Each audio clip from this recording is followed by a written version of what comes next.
we want to go trading, we don't go for any courses. Okay, for example, we just read from books. Okay, we just read from books, basic education from the books, right?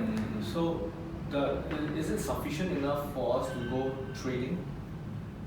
Actually, frankly, if you want to just read from books, learn from internet, you can. Okay, I feel you can, but the challenge, like what I did, I also did a lot on my own. I studied a lot on my own. I went to YouTube. Last time maybe don't YouTube, but I read a lot.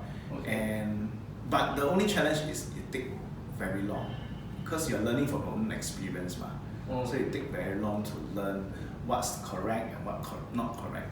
And a lot of times you see it when you read books, a lot of times the books are from maybe they take from different places and then come out their own book. So a lot of times what they say in the book may not be the real thing, or when you go and apply it, it may not make money. So that's the challenge. If you do it yourself, you can, but you will waste time and you waste money also. So that is the biggest thing. But a lot of people want to try it themselves. Hey, let me do it myself.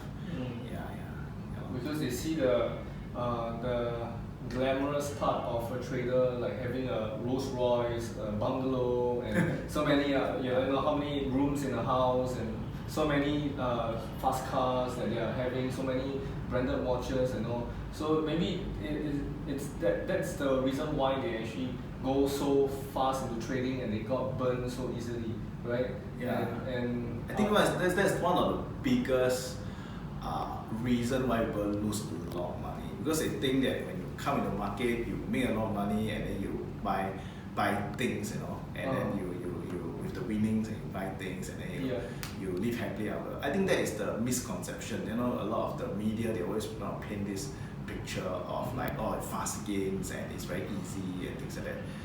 And that's the reason why people lose a lot of money, because then they take huge risks, they don't follow their rules and things like that.